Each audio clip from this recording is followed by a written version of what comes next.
Former prisoner and inmate.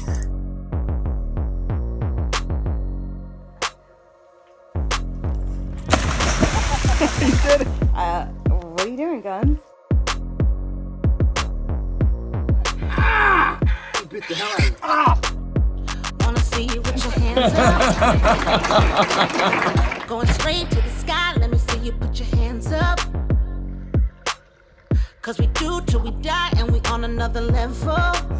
I'm at New York City. To the rest of your body, got a piece of the pie. Told you once, told you twice that we only got one life. On the way to achieve success after prison, and he's going to share his story with us right now. Diamond shine, best at night. You wear yours, I'll wear mine. Go dumb tonight.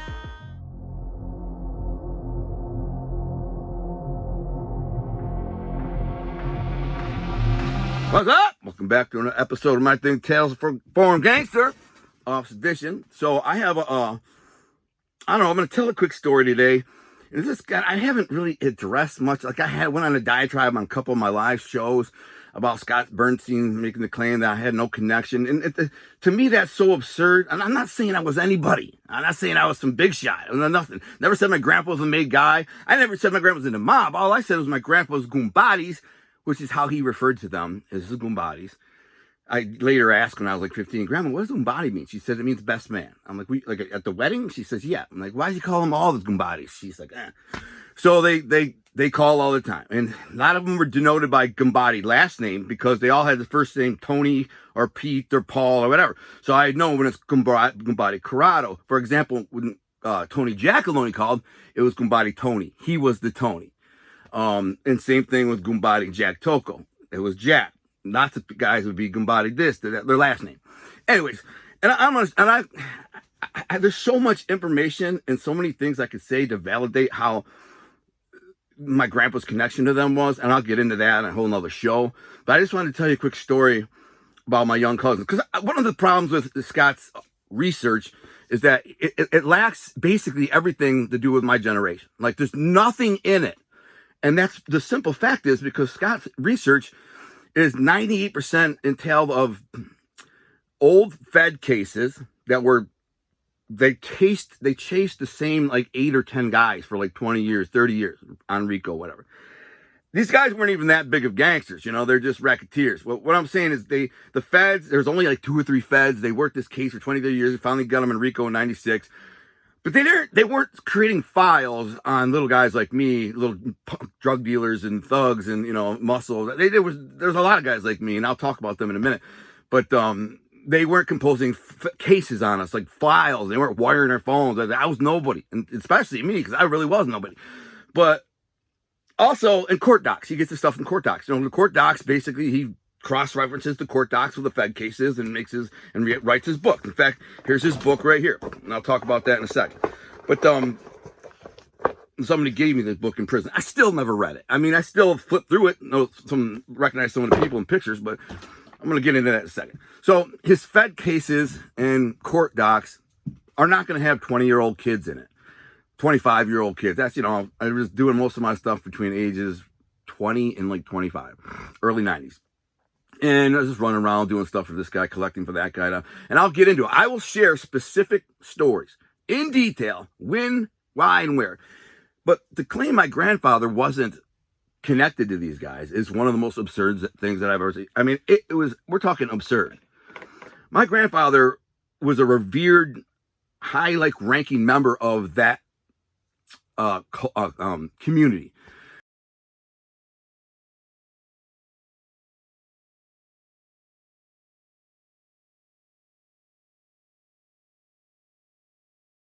I mean, that community was small. There was maybe 100 or 200, but maybe less than that, of these Sicilians that all hailed originally from Tirracini, Sicily. They all spoke Sicilian. They all had their businesses in homes and headquarters in the same general vicinity. Especially like the really mobbed up ones were the Eastern Market. Everybody knows that. Or Grosse Pointe. Everybody knows that. My grandfather lived in Grosse Pointe, 3 or 4 blocks away from Jack Toko, the boss, who he referred to as his cousin. This is my cousin Jack, whatever. My mother introduced him to me as Uncle Jack. I never said 5 words to the guy twice. Twice I talked to him, maybe 3 times. That's besides the point. He was my grandpa's Gumbadi. When he come over, he'd go, Gumbadi Jack, and they'd give him a hug, and they'd like half kiss the cheek, like, and that was it. And they'd sit down and have coffee, whatever. So when Scott says, nothing in my research implies that he even knew these people, I mean, it's embarrassing, Scott. You're supposed to be a journalist. One of the things that you said, Scott, is this book is your favorite mafia book. You said that. It's called Detroit Holy Family Church, 100 Years of Sicilian Influence in Detroit. This is Scott's book, Motor City Mafia. Recognize the similarities. Now, on my show, multiple times, he admitted, forget my book. The best mafia book that's out is the Holy Family Church book. He said, of which your grandfather donated like half the pictures. Literally verbatim, that's what he said. My favorite mafia book is this one, of which your grandfather donated half the pictures. Now, that in itself will tell you the degree of connection he had to these people. They're very close. My grandfather was instrumental in that community. He's the only guy who ever got that church a papal blessing. My grandpa got the Pope to bless this church. Now, if we go through this book, every major mob guy in it, every major mob figure is in it. Everyone. Pictures and pictures. My grandfather's in it like 20 times. I'm even in it. My communion class, 1983, is in it. My grandparents, there's my grandparents' picture right there. Matter of fact, what does this say? I wish I could read it. My eyes are too bad, I can't read it. But moral of the story is, I'm going to read this to you. I'm going to read it to you. I'm going to stand in the light here, if I can. Peter Paul Tocco and Grace Lido Tocco, the second oldest known living couple of the parish, married in 1946. They had 5 children together, and a service. Peter provided produce to the Detroit School Board of Directors for over 25 years from his warehouse in the Eastern Market.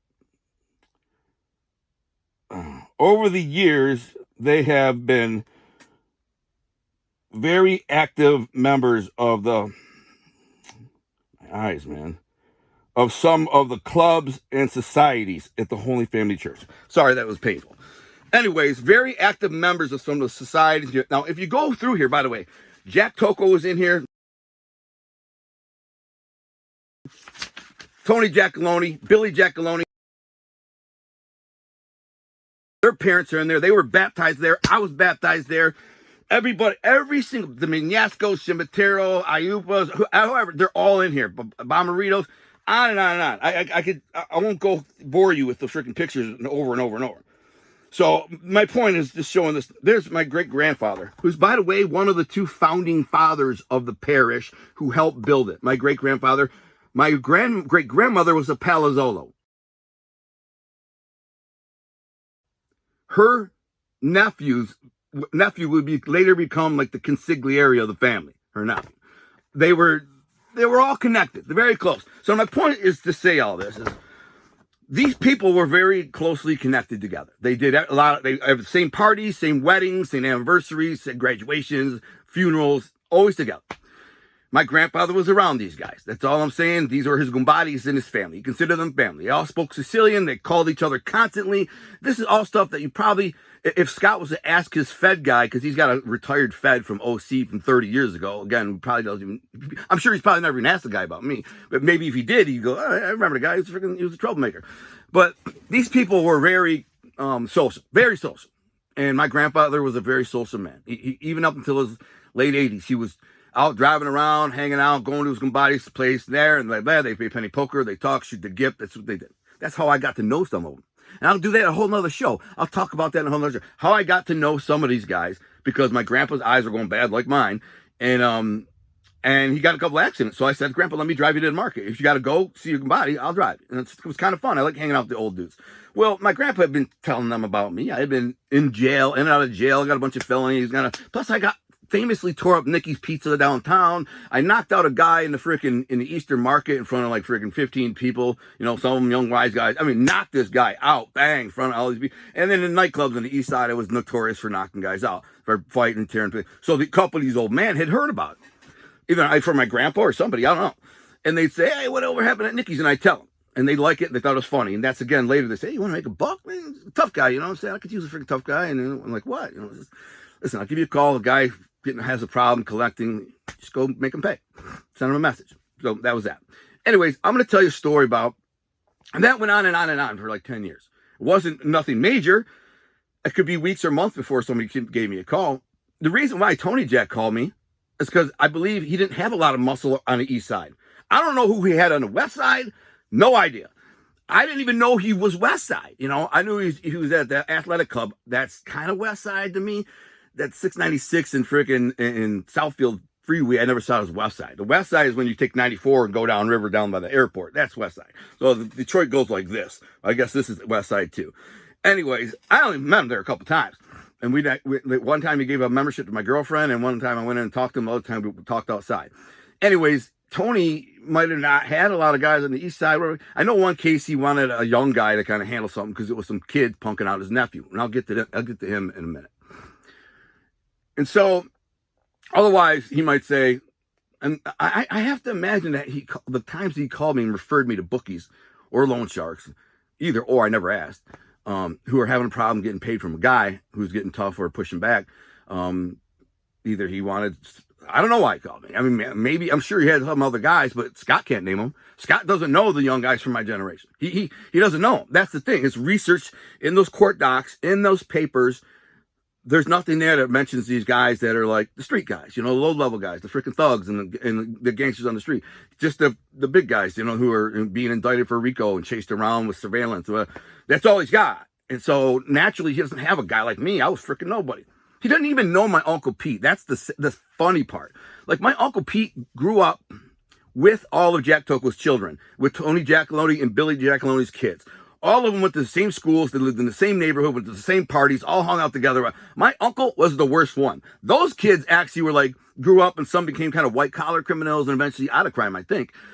My uncle was never out of crime. He was a full-blown criminal, career criminal. If you try to look him up, I challenge Scott to look up my Uncle Peter Paul Toko, see if you can find his anything, tax records. The guy never worked an honest day in his freaking life. Nothing. He was a straight criminal.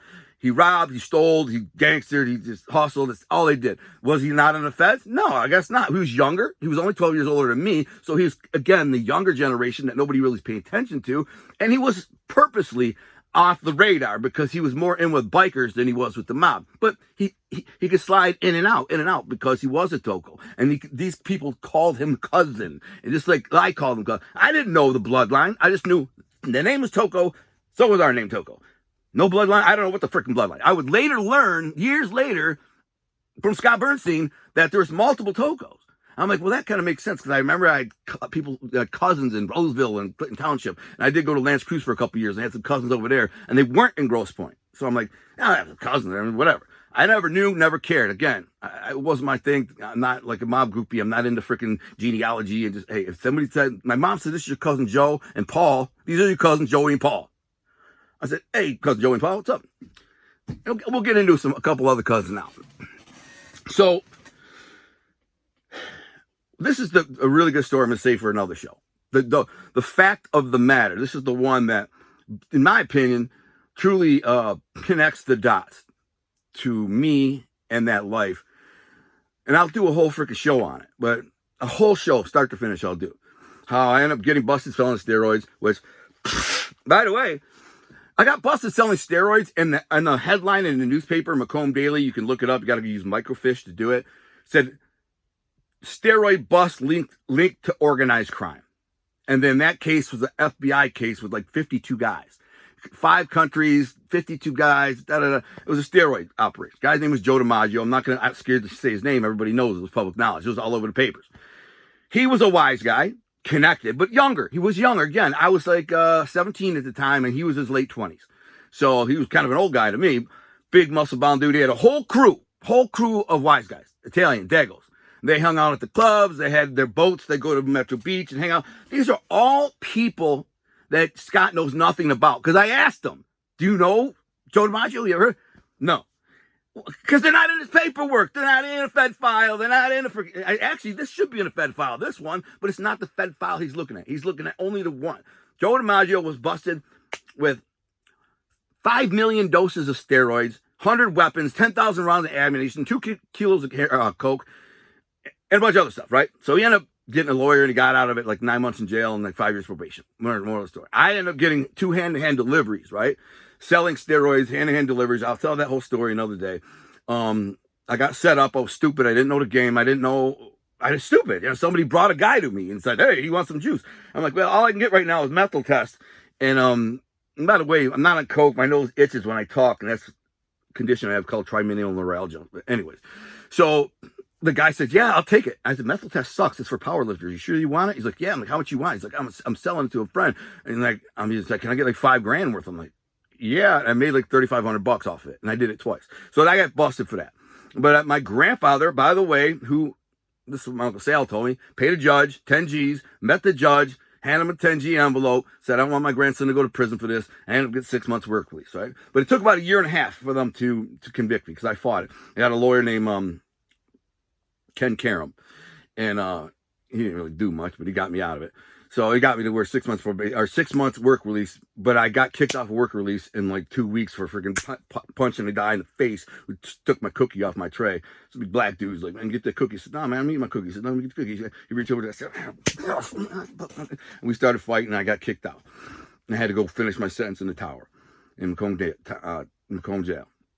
So when I go to get out of jail, and again, I'll tell this whole story again in another time where it's more detailed. And I'll tell you what my Uncle Sal told me.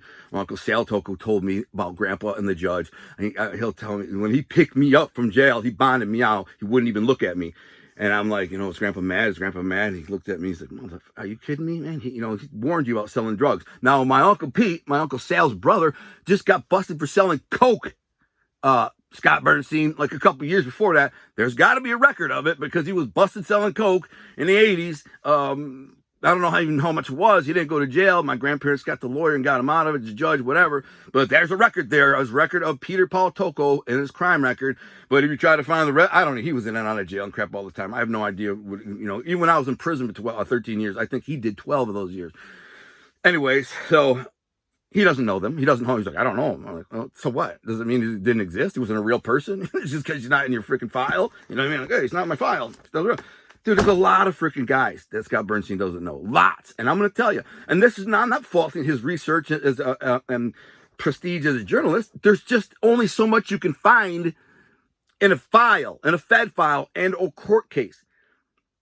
He might have a couple of like nobody low-level guys that he talked to, but I bet you he's not asking them about me, someone like me. He's asking them about big guys. And they're not saying much either because they don't know much. Because if they are somebody who matters, they're not talking to Scott Bernstein. Nobody is sitting down ever and giving information on the Detroit mob to Scott Bernstein, who the mob hates. Hates with a passion. Despises them. Which is the funny part about what he did. He's like, oh, they're mad at me for co-signing Gunner. I'm like, man, they don't give a shit about me. I'm just telling my life stories. You're the one putting their whole life on blast, writing freaking books about their life. Are you kidding me? But anyways, he got tricked by some clever trolls, and he got took because he's very naive in that, right? He doesn't know anything about YouTube and how the trolls work. He doesn't know that's what they do. He will, though, once he gets on YouTube, though. He's going to get blasted. Because what he did to me, a lot of people are not happy with him. They think he's a douchebag. And naturally so. He was supposed to be my friend for 5 years. We talked all the time. I had 287 calls on my phone. I looked in my phone record. 287 calls from Scott Bernstein over 5 years. He didn't know nothing for 5 years. I was just, for 5 years, you're supposed to be this great, great journalist who knows everything, right? For 5 years, you didn't know? I mean, I'm going to get into it. I'm going to talk about my cousin. So anyways, after I got out of jail, I've been out of jail a couple weeks. I go live with my grandparents. So my grandparents picked me up from jail. I remember the day. It was a nice sunny day. I didn't have any clothes. I don't know what they did with my property. So my grandparents took my sister and bought me some clothes. They came back. They were in a convertible. And I said, whose car is this? It was a convertible LeBaron, red one. And I said, why are we in this car? And they got me some like goofy clothes that barely fit, and I didn't care. So they said, Grandpa smashed the car. I said, looking at Grandpa, he's okay? Grandma was driving, I think. He's like, yeah, I was starting to go on, blah, blah. So that made me a little bit concerned, because I know he had hit a car before, too.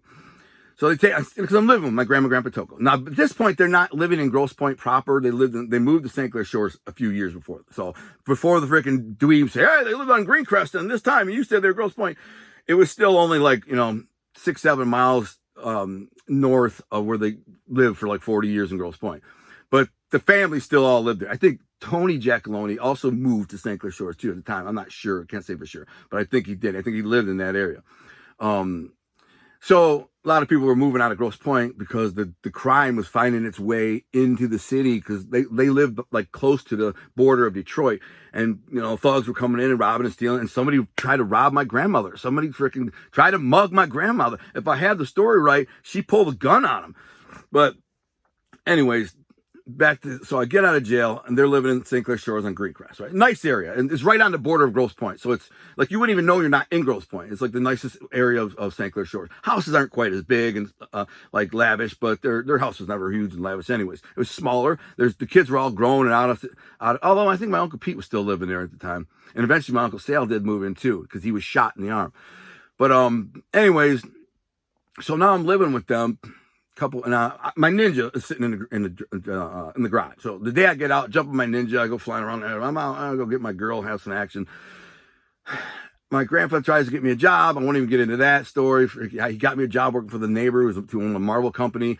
The guy worked me like a slave for like 2 weeks and then hands me like $200.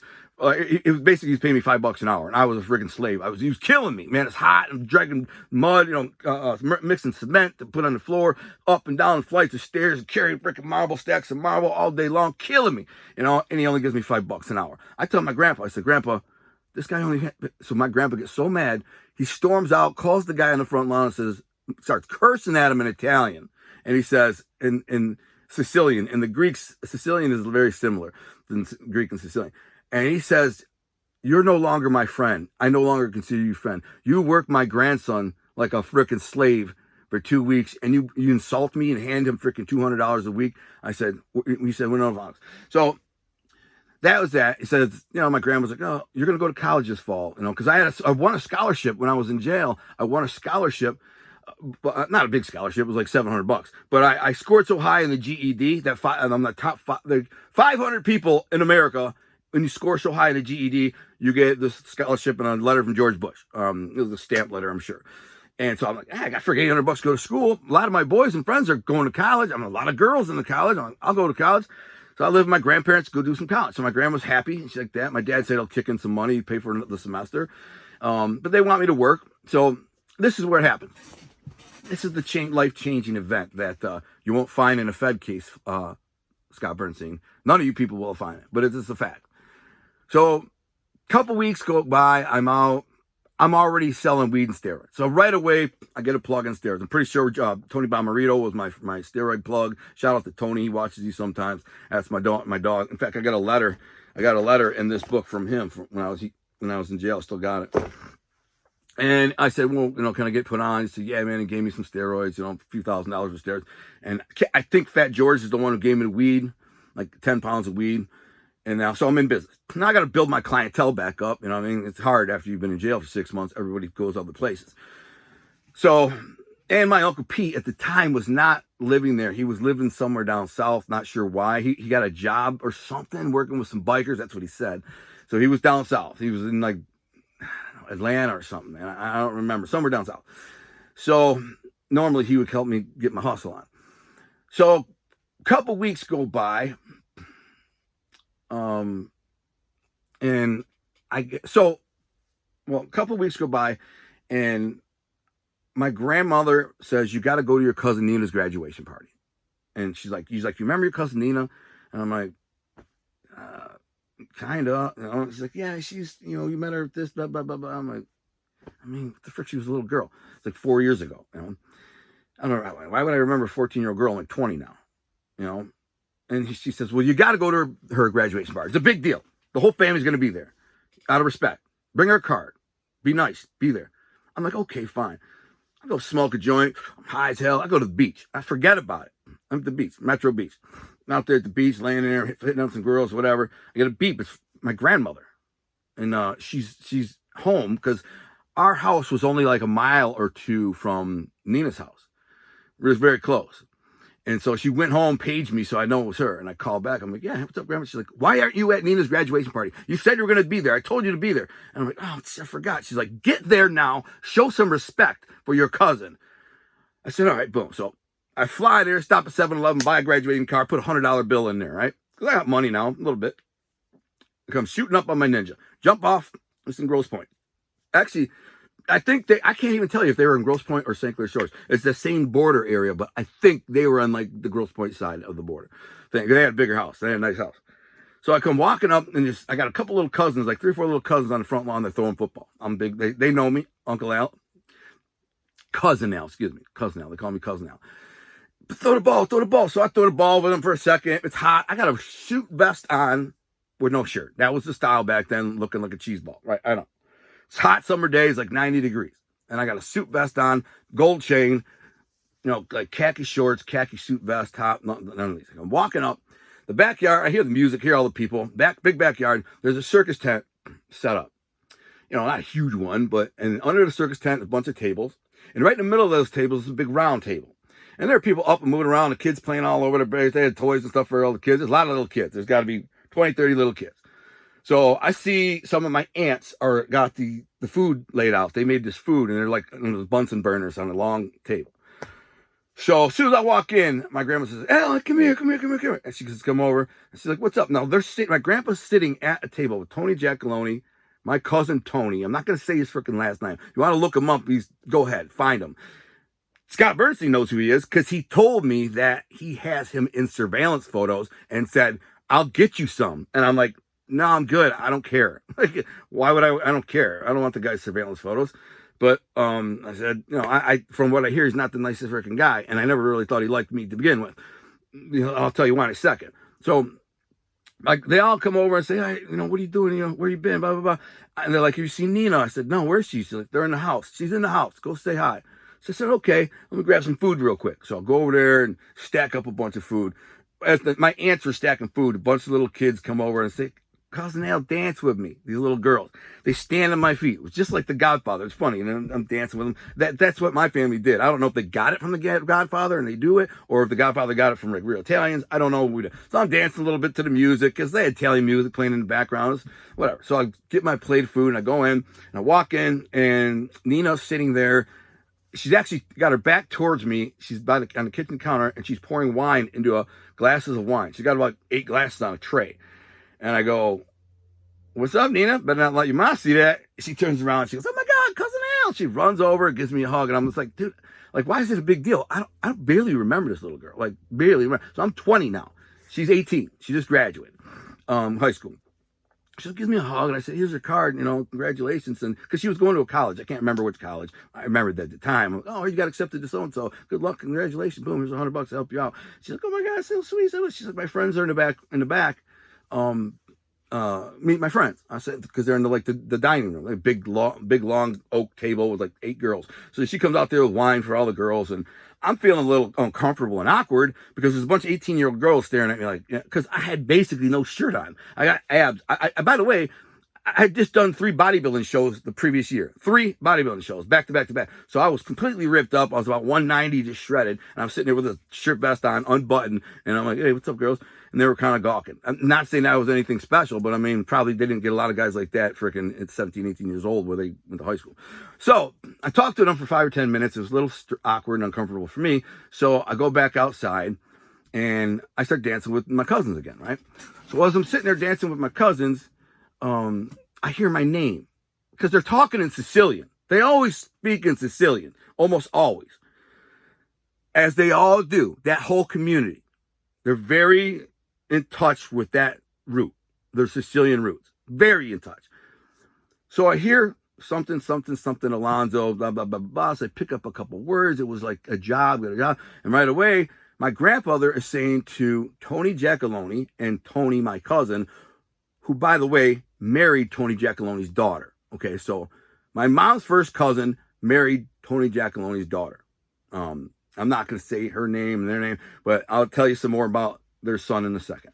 So I remember that day so specifically because I said to my grandma, maybe, I said, who's that lady right there? She's like, that's Nina. And I was like, wow, she's freaking beautiful. And I said, she's just a beautiful older woman who was probably maybe 40, 45. It's beautiful. She looked like a movie star. She had these big glasses on. She's beautiful, kind of auburn hair. And I'm sitting there. So the whole time I'm back there, I'm like gawking at her, probably not meaning to, but I keep watching. And she's like, yeah, that's your cousin Tony's wife, blah, blah, blah.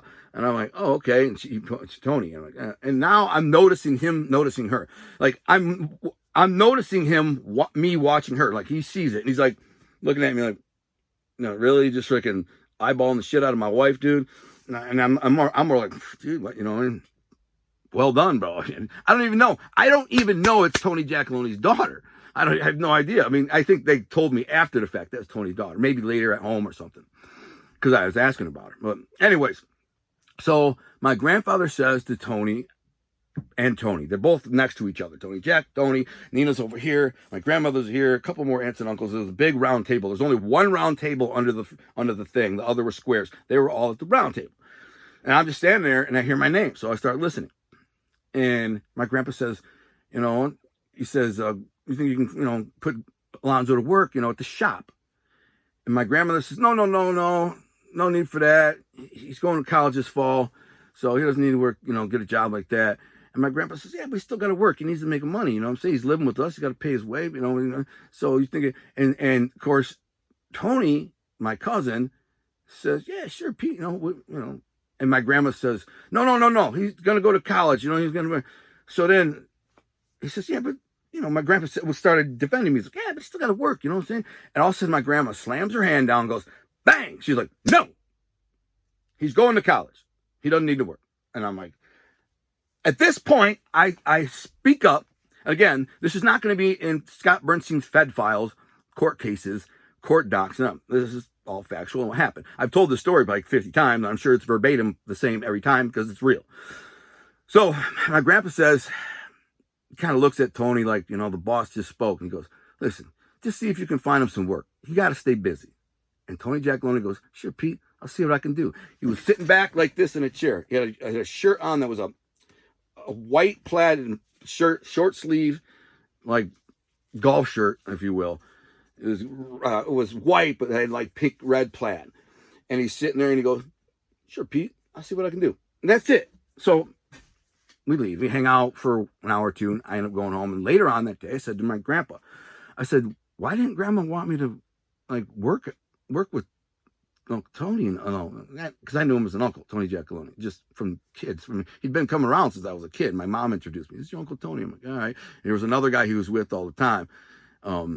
And I was introduced as him as an uncle too, as my Uncle Nicky. I always thought he was a relative of my great grandmother's, so he'd be a Palazzolo, but I'm not positive. And he ended up getting killed in Vegas, and long story. That's what I was told. So I said, why didn't they want me to work? And my grandfather says, she don't want you to get in trouble. Get in trouble for what? And he goes, and when he says it like this, he goes, then it hit me. And I didn't really proceed to push it. It just hit me that, okay, they had a shop. It was on 8 Mile. I would later learn that they're doing some things there that weren't on a full up and up. I'm not going to get involved in detail about what it was. And my grandma didn't want me to get in trouble because I just got out of jail. Keep in mind, I've only been out of jail like for 2 weeks. So she's like, no, he's going to go to school. Whatever. So that's that. And I wish I could remember the name of the shop. It was on 8 Mile. And anyway, so that was the deal. So I don't know. Maybe so. While I'm at this party, I got this tank top or this thing on, and I'm all tough and I'm throwing the ball with the football. And I noticed Tony Jack's watching me a little bit. So a couple weeks later, not even like a week later, I get a page. Call it back. Tony Jack says, "Listen, I need you to do me a favor. Call your aunt so and so. I'm not going to say her name. Who I only know her as an aunt, but I only met her a couple times. Your cousin is having an issue in the neighborhood with some kids bullying him. Can you handle that?" He's always say that. Can you handle it? I said, yeah, I can handle that. Give me the address. Now, again, I was at the beach, but this cousin he's talking about, I didn't really know him well. Met him a couple times, you know, and he just seemed like kind of a pussy. But, you know, not everybody's a tough guy. So, but I didn't like that. Hated bullies. So in my mind, I'm like, man, I'm freaking handle these freaking bullies. So I jumped on my motorcycle, fly rocket ship speed down 94, all the way down. They lived in Grosse Pointe. And I get to the house because he gave me an address. She gave me actually called her. I called her and she's like, oh my God, they broke Tony's nose. Blah, blah, blah, blah. And so she writes down the address for me. I write down the address and I shoot there. I knew right where it was. It was not far from where my grandparents live now. So I get there, pull up, I walk in the house and call him Tony. I keep saying his name is Tony. It's not Tony. He had an ice pack on his face. And he looked like he had kind of, you know, took one to the nose pretty good. She's like hysterical, still crying. And I get mad. I see stars. I mean, I said, where they at? She says, across the street, a couple houses down on the corner house. They're playing basketball and around the corner. You go around the corner and there's a garage basketball rim. I said, here we go. So I come stomping over there. And I think Tony follows me. He follows me over. He kind of comes around the corner to watch, but he doesn't walk up. I come walking up. I said, hey, motherfuckers, which one of you put your hands on my cousin? And they all stop. And they all look at me and freeze for a second. One of them, the biggest one, says, what's up, Al, man? Tony's your cousin? I said, yeah, he's my cousin. You know who I am? And I knew, again, if they knew my name, they knew my reputation. That's the only reason they would know my name is from my reputation. I was a known freaking lunatic, known for fighting and knocking guys out and smashing people in all the high schools. And our generation, it's not going to be in the Fed files that are covering guys that are 60, 70, 80 years old. Nope. We were teens and 20s, right? They don't have cases and files and court docs, just a bunch of thugs. And so I said, yeah. And in my mind, I immediately knew I had him. I said, because he knew who I was. I said, you know who I am? He said, yeah, Gino Bianchetti's boy, right? I said, yeah, he was dating this girl. But I said, listen, I don't give about none of that. I said, you put your hands on my cousin again, I'll be back here and smash every one of you bitches. You got that, motherfucker? And he said, hey, man, listen, we're all cool. We're boys. We grew up together, man. We're dogs. We just got in a heated, basketball game. There was some pushing, started going. A punch was thrown. We broke it up. We don't have no problem with you. We don't have a problem with Tony. That's our boy, blah, blah, blah. I said, okay, listen, you ain't going to have a problem unless you put your hands on him. If you put your hands on him again, I'll be back and smash every one of you motherfuckers. You got that? Every one of you bitches. And they're like, yeah, man, it's cool, Al. It's all good. I said, and that's it. I turned around, I walked towards Tony sitting on the corner, which is only like 100 feet away, 50 feet away. I said, come on, they won't bother you no more. And he said they never did. So he calls Tony Jack at some point, I'm sure, or the aunt does, or he tells his aunt, he tells his mother, and the mother tells Tony, whatever the freaking case is. And Tony's like, all right, well, he handled that just the way I like him to handle it. So that's that. The next mission he put me on was when he called me and said, a girlfriend of mine, not Gumar, because I don't want to he got family. He just said, this woman, she's a friend of mine. Her ex showed up drunk last night, slapped her around. He's still there, passed out. Can you handle this? That's what he said. I said, sure. That makes me pissed off. I'm like, what? He beat a woman? He said he even beat the kids. He said, and he slapped around the kids. They got like a couple little kids, like 3-4-year-old kids, 5-year-old kids. I said, oh, hell no. He said, can you handle it? I said, yeah, give me the address. The reason he called me on that one, I'm pretty sure, is because it was right by my house. All right. I lived at 9 Mile in Harper area, or 9 Mile in Jefferson. This was at 12 Mile in Jefferson. So it's 3 miles away.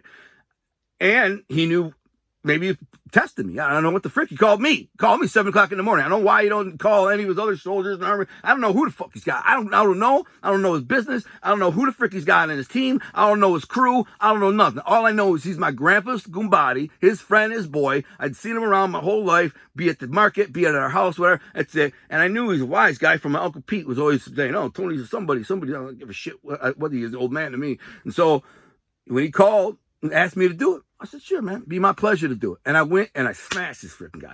And I told her to open the door. She walked. I said, where's he at? I said, put the kids in the bedroom. You don't want them to see this. I went in there, my workout partner, Dario, and I grabbed the guy by the freaking hair and I started smashing his face in with that big nugget ring, man. Big, nasty nugget ring. I took hunks of his face out, smashed him, dragged him down the stairs, boom, threw him out, threw him away. She called Tony and said, yeah, he handled it. He beat the shit out of my ex. So, that's a real story. I don't know how else to say that.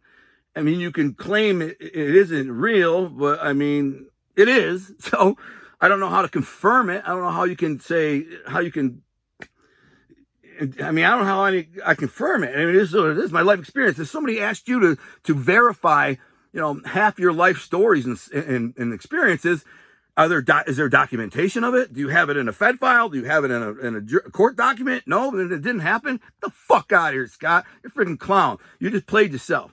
But I'm going to finish up with this. I'll keep it going a long one. I'm in a freaking, shortly after this, right? I was walking in Wild Woody's, right? Famous East Side nightclub. Two things remarkable that night. I had a guy named Dan Shetter with me who'd never been to a nightclub. He's 20 years old. He said, can't get in. I said, you're with me. You don't even need an ID. So come with me. And my Uncle Pete just came up north, or, from wherever he was down south, and he was meeting me there, right? He's a little older to be in there. By now, he was like, I don't know. He's probably 36, but he'd still hit the club. He didn't care.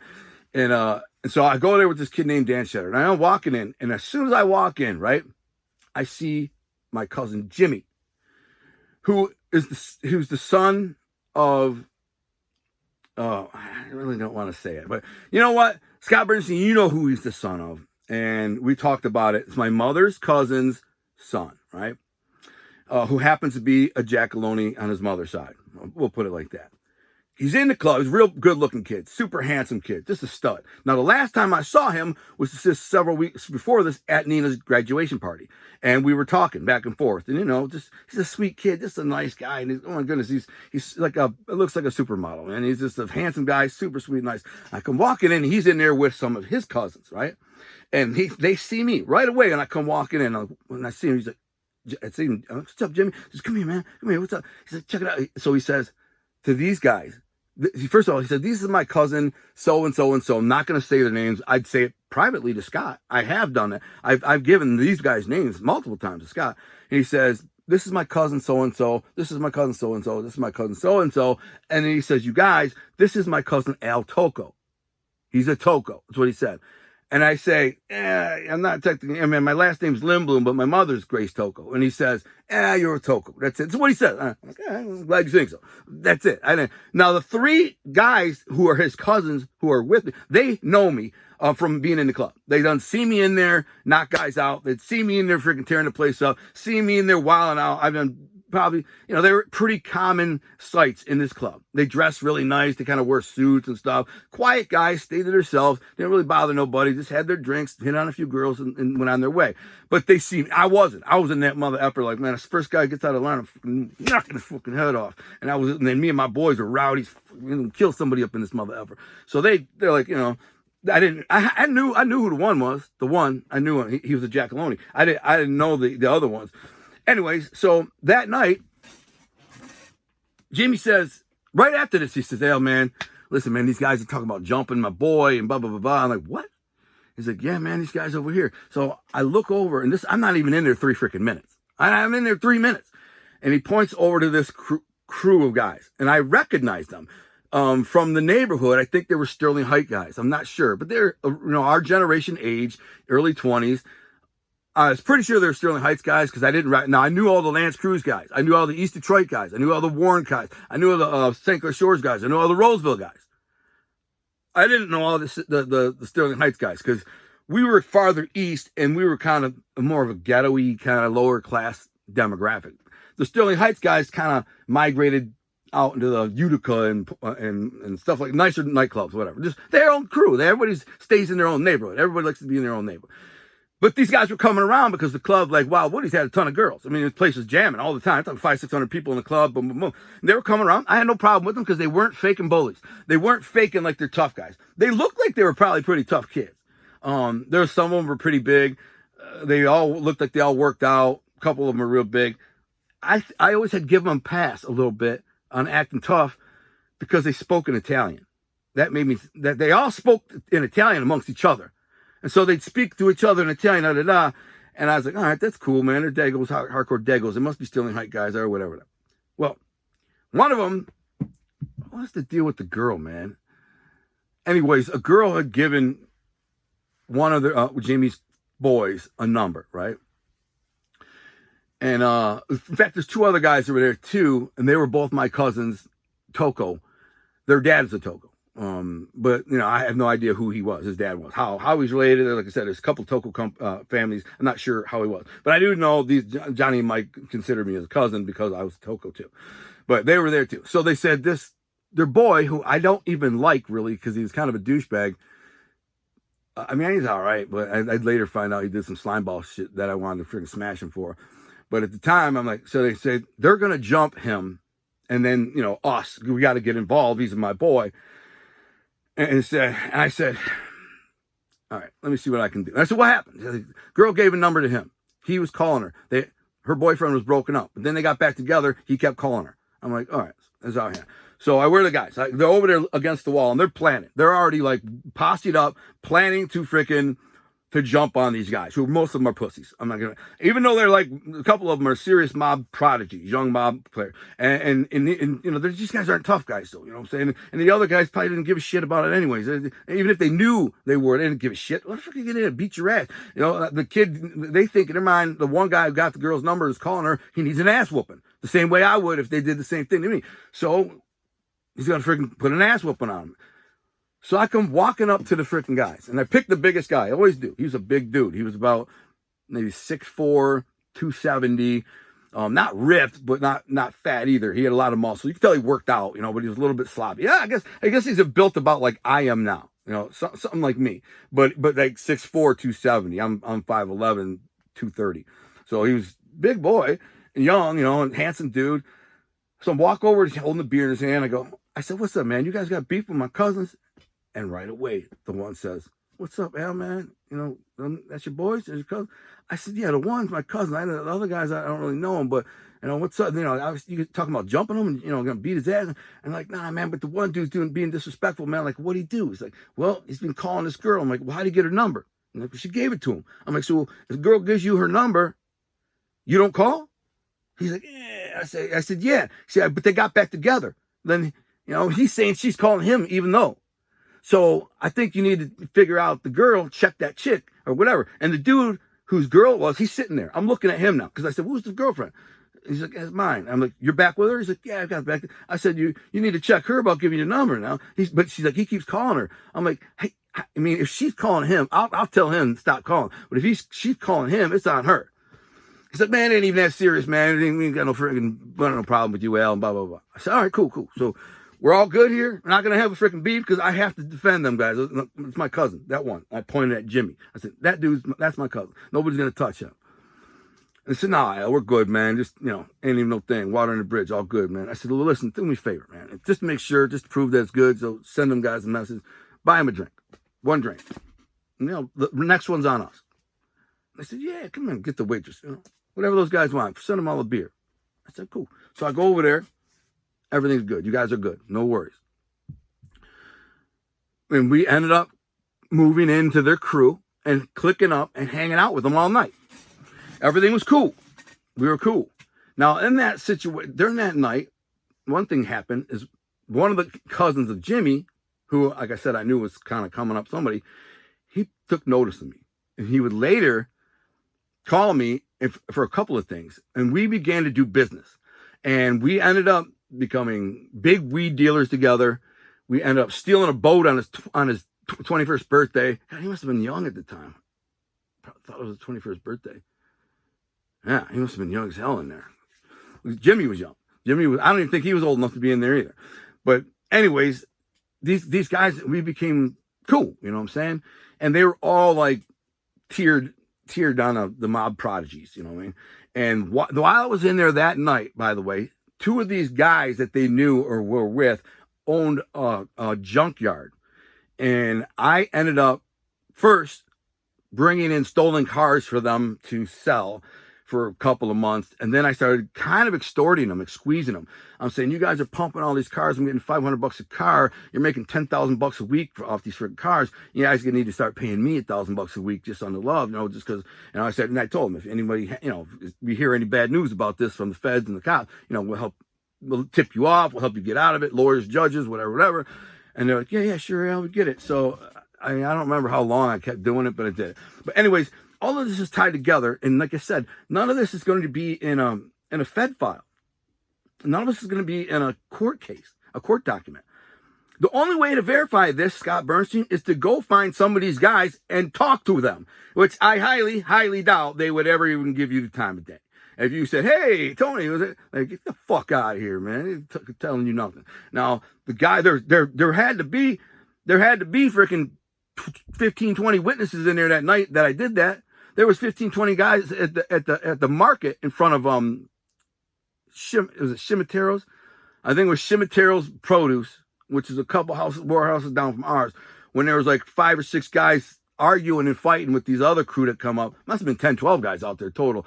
And my boy says, "Al, if this guy gets tough with me, man, freaking, you handle it." I said, "Yeah, my cousin Dom." So the guy gets tough, goes, "And you, mother effer," starts going after him. I jumped off the dock, bam, and just knocked this mother effer out. He face dives into the freaking blacktop. He's out. There's 20 freaking people standing there. Find one of those 20 people. They'll tell you who I was. I mean, they were all there. Guys my age, from age, if you make them, if you look for guys between age, say, 54 and 47 in there.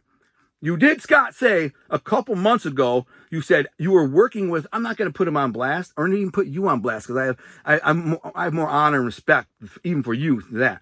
But there's a guy you're working with who's the grandson of a very high level former mafioso, very high, the highest level. And you said, "Yeah." Well, as soon as you told me his name, I go, "Hey," I said, "I know him. He should know me." And he goes, "Yeah, he does." I said, "What'd he say about me?" He says, "You're a live wire." He said, "You were a live wire and that his grandpa and your grandpa were bodies."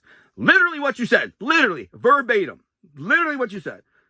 But yet, in your diatribe on Cole, you said, "You never heard nothing about me. Nobody knew nothing about me. I was just a cowboy. Nobody knew me." Really, dude?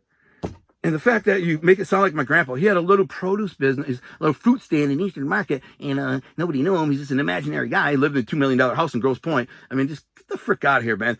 There's freaking 25 pictures in there in this book, your favorite mafia book that I donated my grandpa. This is the Sicilian community of Detroit back then, circa 1920, all the way up to when this book was published in the early 2000s. That community was extremely, exceptionally tight and still is.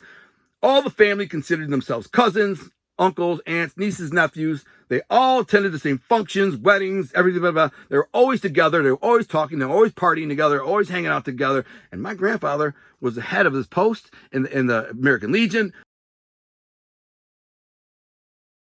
which had a lot of guys in it. He was one of the founding fathers of this church here and donated tons of money and time. He had some societies and clubs. These men that you're saying didn't know him or said he wasn't tied to, you're insane to imply that he wasn't.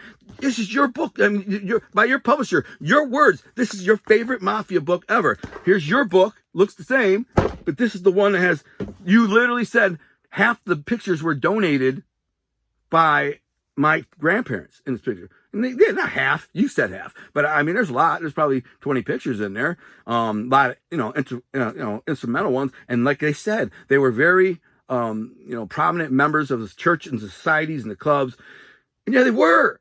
That's all I ever tried to tell you. That's all I ever tried to tell anybody. And you also know this, which is annoying as fuck that you wouldn't admit this on Cole. Like you wouldn't admit that you asked me to come to your wedding. You invited me to your wedding multiple times and even joked about me smashing the glass like the Jewish do. Said that. But I never said I went to your wedding. I just said you invited me. But you also know that these people, especially the Tocos, that aren't blood related, consider themselves cousins.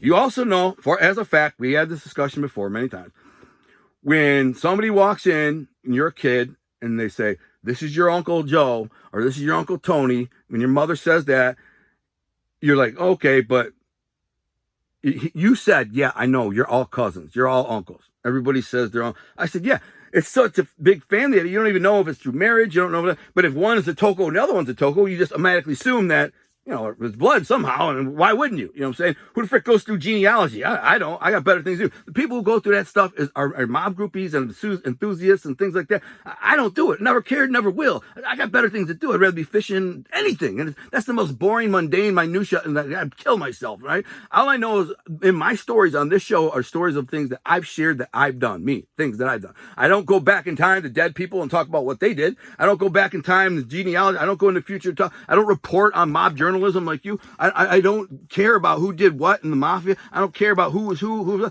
None of that means shit to me. All I can tell you is things like I just told you, like my experiences, like when I went to my cousin Nina's graduation party, like when I punked out those kids, like when I beat the shit out of the guy from Tony Jack. Those are my life experiences, and I'm an expert on them, right? I can tell you for a fact that my grandpa was very close with these men because for a fact I lived with them, and for a fact they were coming around all the time, and I saw them all the time, and they were friends. So naturally, when I became a freaking thug, expelled, kicked out of school, felonies, on and on and on and on and on and on and on, a couple of them were like, "Hey, man, you want to make a buck?" I said, "Yeah, sure." My grandpa said, "Oh, by the way, we'll finish it on that." My grandpa, when he asked Tony, "See if you can find Alonzo some work," he said, "Yeah, sure, Pete." That's when it started with the freaking little things. But eventually, a couple weeks later, not even, it was like a week later, he said, "Got me a job at Brownies on the lake." So here's a way you can verify this, Scott Bernstein, with your research. I bounced at Brownies for 3 years. I freaking told you the story about Nino Cuter and the girl there. I told you about Tony Tringali and his boy Glenn who knocked the dude's teeth out. On and on and on. I worked there for 3 years. I was a head bouncer for 3 years. It was only open in the summertime, the deck. And so I only worked there in the summer. But it was literally Mob Central. It was the one club. There's another dude named Artie. All of Grosse Pointe, the whole east side, there was a club that was on the water. High rollers pull up to their boats. All the freaking mob guys hung out there. And I'm the head bouncer. Going, "Hey, what's up, Tony? Hi, Pete. How you doing, Nino? How you doing?" And every night coming in, they freaking shake my hand. "How you doing?" That's it.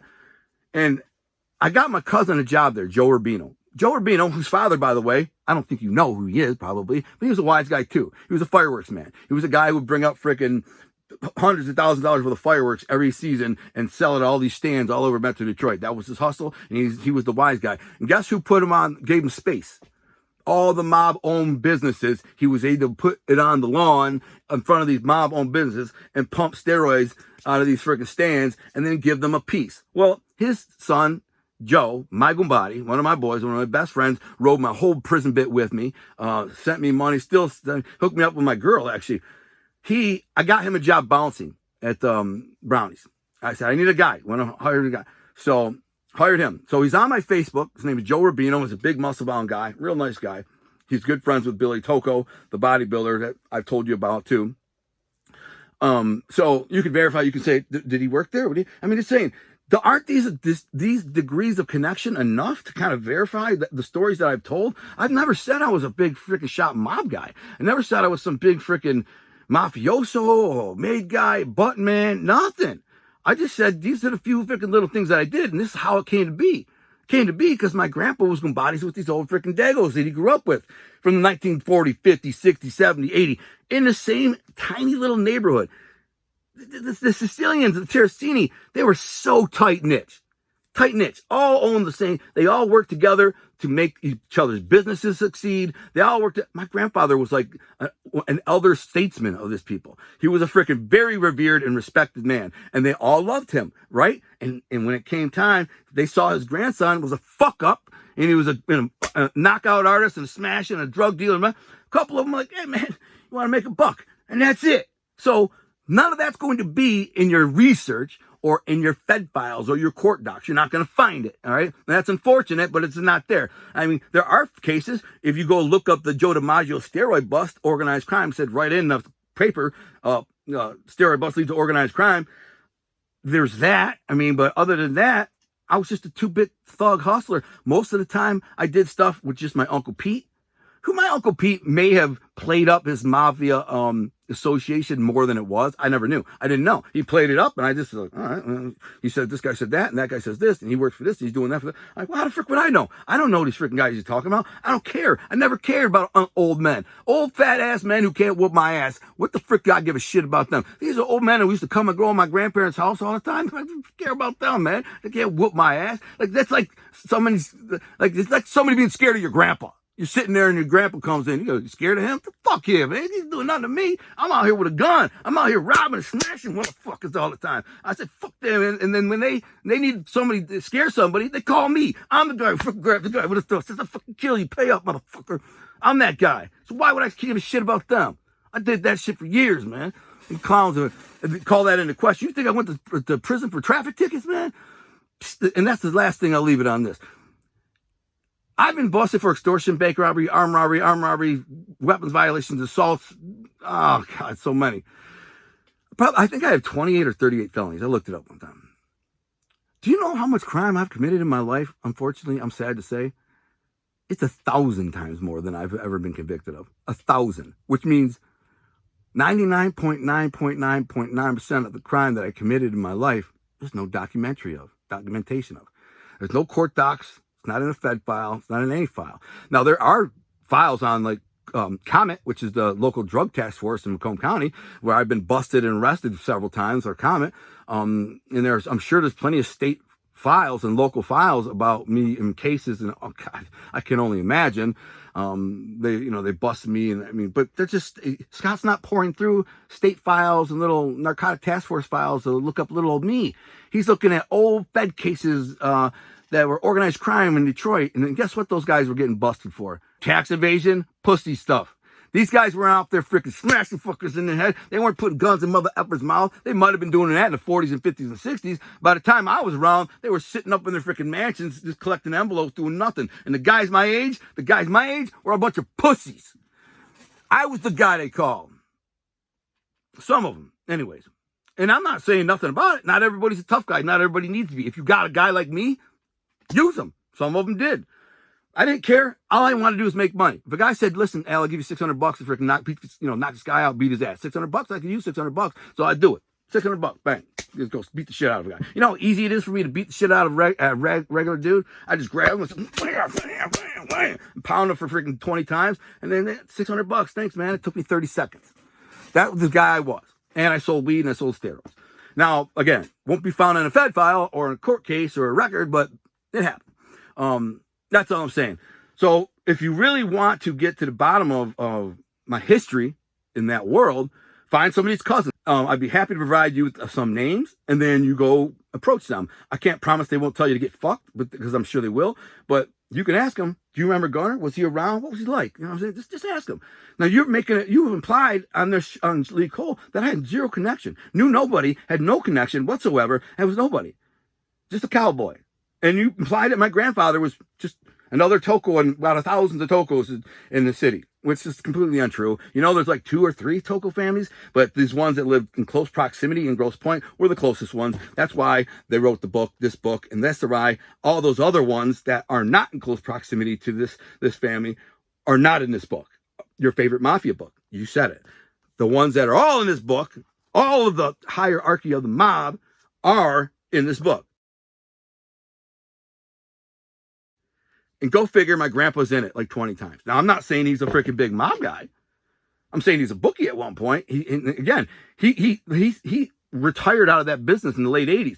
I remember. His whole life changed. He sold his warehouse to his brother, and he's like, he got rid of it was all done. He was done. He did it for 40 years. He made enough money to last a lifetime, and he was done. So that was it. He's just a bookie. He's a guy like Larry Mazza. He likes sports. I don't know what degree he did. I will say this. I will end it on this. The only thing that I will say, I believe that after the fact that he kind of retired from booking, I will say this. I believed that he was some kind of go-between. He was kind of, I don't know if they would come over and tell him, not orders, but information, or don't go tell this guy that, or tell this guy that, or give this guy this money, or just because lots of times we grab a box of fruit, and he said, no, run this into so-and-so's business, and I grab this box of melons and fruits and stuff. I don't know if there was money in there. He never mentioned it to me. It's not my business, man. And when he'd see them, he'd speak to them in Sicilian for 5 or 10 or 20 minutes. Sometimes we'd play poker with them or half hour, and then we'd jump in the car, we'd go to the next spot, and then it'd be another box. And sometimes he'd get a box, and that's what he was doing. And I never put 2 and 2 together up until like a year or 2 ago. I'm like, man, all those runs that we made, like going from Tony Corrado's place to this place to that place to this place to that place. I mean, man, my grandpa could have been freaking relaying freaking all kinds of information and orders. And then, Jack Toko would come to the house and talk for an hour and drink coffee and have some cookies and then leave. And then 2 hours later, my grandpa say, hey, let's go down to the market. It'd be a great way to relay a story, or a great way to relay some orders, wouldn't it? Because my grandfather, who's basically off the radar, he's not on the Fed radar really at all. So he could come up and if they follow him to my grandpa's house, he's like, oh, that's his friend from, he grew up with the guy, known him for 50 years. He's his fruit buddy in the market, a produce guy. So he goes in, he tells him some stuff, and then he leaves. And then you know. But I've even had my grandpa tell me before, don't talk in the house about nothing. We go for a walk. So he even suspected the house was wired up. And then Tony Jack did the same thing, and Tony Corrado did the same thing, and all these guys, there's so many that I can't remember the names of because I didn't give a shit. That's the thing. I didn't care enough to even remember the names. You know what I'm saying? They're Uncle this, Uncle Joe, Uncle Tony, Uncle Pete. What do I care? Old men. How many old men can call my uncle? Didn't give a shit. Anyway, so that's that. Anyone can look up this this book, Detroit. It's called Detroit Holy Family Church, 100 Years of Sicilian Influence. I already know what's going to happen here. There's going to be a bunch, not a bunch, but it'll be a couple, 2 or 3 little dorks like super mob dweeds. They're going to go, oh, you're lying. Everything's a lie. Everything you say is a lie. It's a lie. It's a lie. You're lying. I'm like, listen, I can't, again, unless freaking Big Brother drops out of the sky and says, you know, I was there with them when it happened. Nobody can, you're never going to be able to say any of these stories that I shared on YouTube. You can't say they're not true because you have no definitive proof. Did I get the names of people wrong in genealogy? Yeah, because I didn't give a fuck. I'm not a genealogist. I'm not a dude who freaking studies mob history, mob lineages, and nothing. All I was trying to tell you is this is what I thought was my great-grandfather, who I believed it to be, you know, based on a conversation I had with Scott Bernstein. Was I wrong about that? I still believe we had that conversation, but I could be wrong, and I admitted that. I mean, it was like 2 years ago, but I don't know. I just know he was a Toko, and that's a Toko. We're Tokos. Everybody's called themselves cousins. I didn't care. So that was it. So I got a few things like that wrong, but nobody's going to be able to say that the story that I told today about when Tony Jack, my grandfather asked Tony Jack and my cousin Tony to get me work. Nobody can ever say that's not real because it's fact. Nobody can say none of this stuff is real because it's all fact. It'd be like saying freaking the earth is flat. You're an idiot, right? So that's all I'm saying. Take it with you, Will. If you want to look up this book, the 100 Years of Detroit Holy Family Church, look 100 Years of Sicilian Influence. Look it up. It's by the publisher is, I can't even remember. Anyways, I can't see. I don't know. Anyway, look it up. It's there. And a lot of the book is online, by the way. And there's a lot of pictures of my grandfather in the book that are online. But you can order the book and read all about it. And you can see there are pages and pages. Every single made mafia member, big shot, administration, top dogs, capos, capo regimes, underbosses, consigliere, every single one is in this book. Personal pictures, lined up, next to each other. And boom, and my grandfather and grandparents are right in there with them. And then if you go look the Holy Family Church communion of a year, let me see if I can find it. 1983. Oh, there it is. I don't know if you can see it. So I'm gonna put my finger. I wonder if you can see it. Communion, 1973. I was 10 years old. That's as far as I went in the church. I never got any farther. Never made confession. Refused to do it. I never made confirmation. Refused to do it. Anyways, so God bless you. Heard it. I'm here. But I got a ton more stories. I got a ton more of these little freaking side stories. You know, about the time we stole the boat, me and Tony stole the boat. About the time I put a knife to some dude's throat in a nightclub for these guys.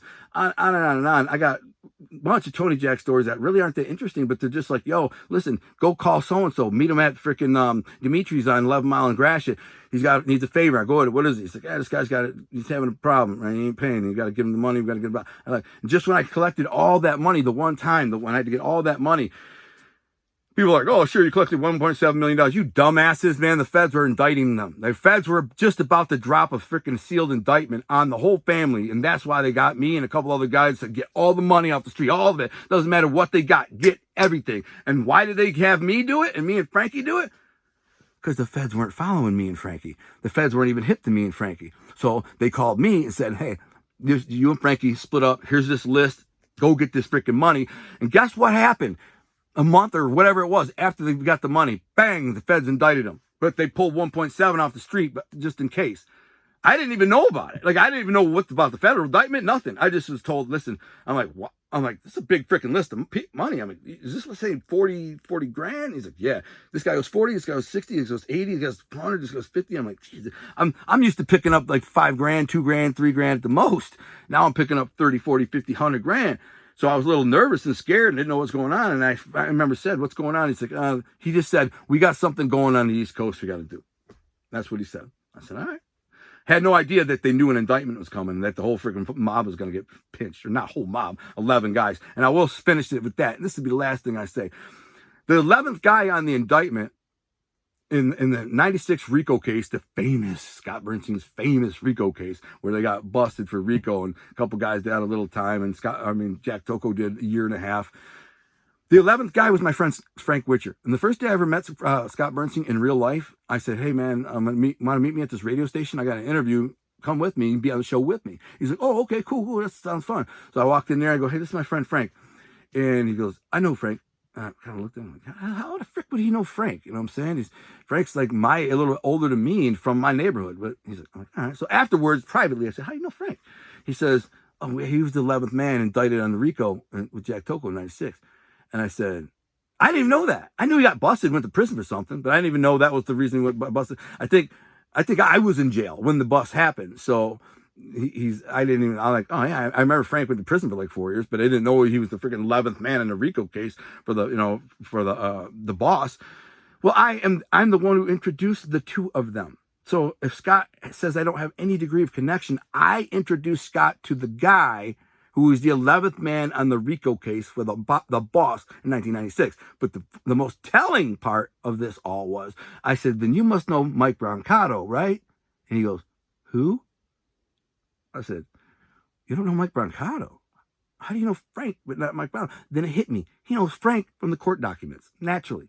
He knows the court documents. Mike Brancato was the guy who brought Frank into that family. Mike Brancato was the one who introduced Frank to Tony Zarelli and that crew, Paul Corrado and those guys. That's it. Mike Brancato was the real gangster. He was the real wise guy. Frank was just a stooge. He was the freaking nobody. He's just a muscle, a tough guy. They told him to, just do muscle stuff like I was doing. Same thing. And he wasn't even good at it as me. He's a dummy. They told him to intimidate a guy, and he goes in there and beats the shit out of some old man and gets them all indicted. All he had to do was freaking threaten them. Anyways, so that's it. Hour and 10-minute diatribe. Hope you liked it. I'm out of here. I'm about to go eat and get ready to go camping. So that's it. And I got a million of these type of stories I can share, and you can believe them if you want. You don't have to believe them. You can take them, run with them, hate me. I'm just I'll tell you the truth, whether you think have to run with it or not. I can care less.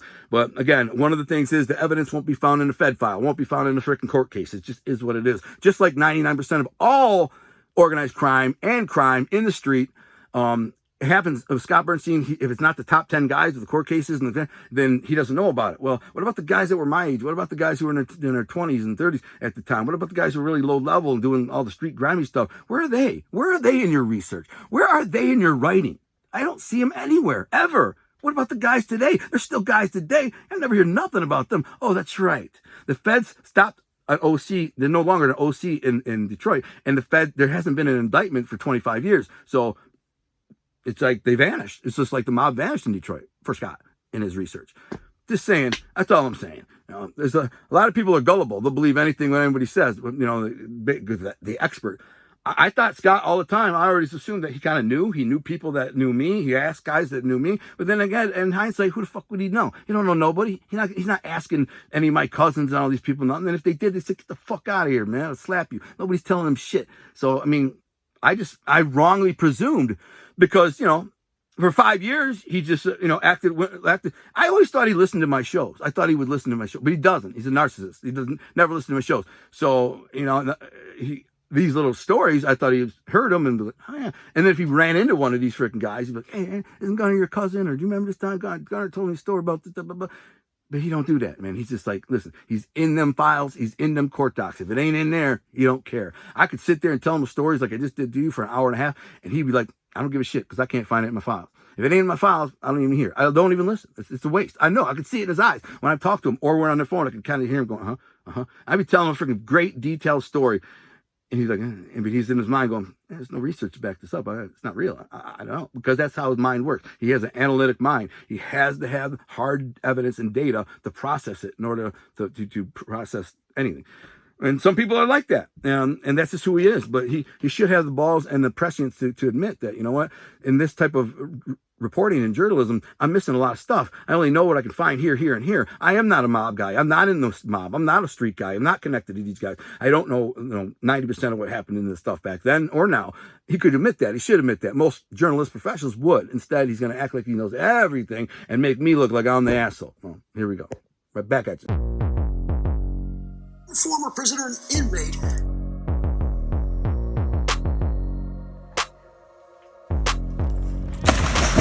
You did it. What are you doing, Guns?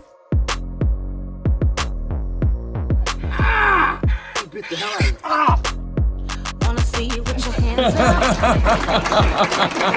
Going straight to the sky, let me see you put your hands up. Cause we do till we die and we on another level.